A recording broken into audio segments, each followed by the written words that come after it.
Vou partir agora para um último ponto, que era um ponto que eu queria tocar, que era o ponto da tecnologia, né? Uma das vantagens, uma das questões que tem melhorado muito nos últimos anos, que tem sido investido muito, é na parte da tecnologia, né? Desde o começo do capitalismo, investe em tecnologia, o maquinário, né? E uma das coisas que sempre a evolução tecnológica provocou foi o desemprego. Por quê? Vou explicar um pouquinho aqui agora.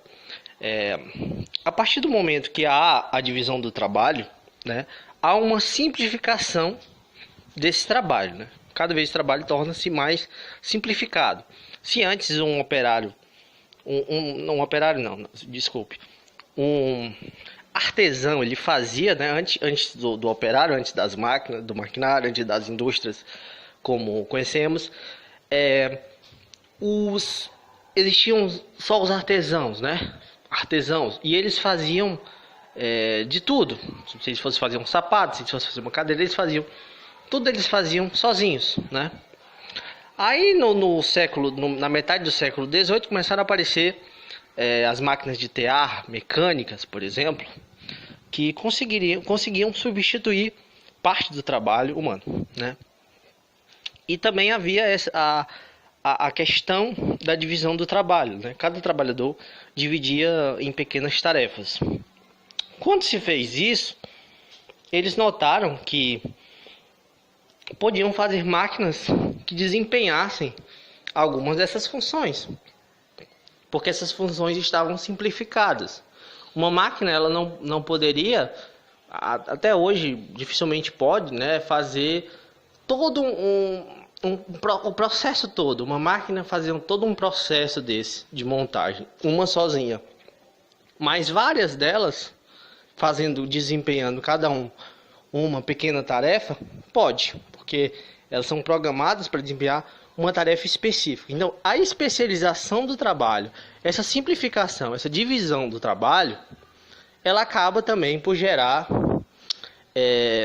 essa tecnologia e por haver essa substituição dessa tecnologia, dessas máquinas, substituindo o trabalho humano. Então, há uma geração de desemprego devido esse maquinário. Afinal, é mais lucrativo, né, para o empreendedor, para o capitalista, comprar uma máquina, né, vai ter uma certa manutenção, alguns gastos, mas geralmente é mais lucrativo do que um trabalhador. É assim que ele vai pensar. Bom, o que é mais lucrativo? Comprar uma máquina ou eu ter um trabalhador? Então, assim, esses empresários que têm condição de comprar esse maquinário, eles vão comprar esses maquinários e vão substituir pelos trabalhadores. Então, isso já é um problema desde o começo, né, desde o século XVIII, né, para o século XIX, principalmente, mas que vem se ampliando com o tempo, né? E funções técnicas são funções cada vez mais fáceis de ser substituídas pelas máquinas, né? Bom, aí a gente chega naquele problema que eu falei inicialmente sobre o desequilíbrio entre a oferta e a demanda. Tem que haver um equilíbrio entre a oferta e a demanda, né? Como esse empresário vai ter a capacidade de produção muito maior, porque as máquinas, elas são mais rápidas, produzem mais rápido, ele pode botar uma máquina dependendo da máquina, ela pode trabalhar até 24 horas, né? Claro que vai ter que ter algumas pessoas ali ajudando, operando essas máquinas, mas o número de pessoas vai diminuindo e o número de máquinas vai aumentando e tudo mais, né? E essas máquinas vão operando cada vez com maior velocidade, né? E com maior qualidade, a ponto de poder substituir o trabalho de muitas pessoas, né? Então, aí gera esse desemprego ao mesmo tempo que ela consegue aumentar a produção. Então, qual é o problema, né? Primeiro, o problema social, né, de desemprego para essa população, mas segundo, um problema para o próprio capitalista e para o próprio sistema. Por quê? Porque, como eu disse, tem que haver um equilíbrio entre a produção, né, entre a oferta e a demanda. Então, se ele consegue produzir muito, mas não tem gente que consiga comprar esses produtos, né, acaba gerando uma crise no sistema.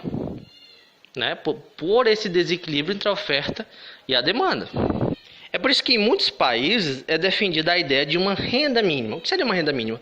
Bom, se a gente for falar, é uma transferência de renda direta do governo para a população, né? Se o capitalista ele não pode fazer isso, mas o governo pode. O governo ele vai poder fazer uma transferência direta para a população mais pobre, como é o que não tem emprego, por exemplo, que está desempregado justamente por conta dessa situação. Então ele pode transferir uma parte da renda para essas pessoas, a renda que ele obtém dos impostos, né? Da receita que o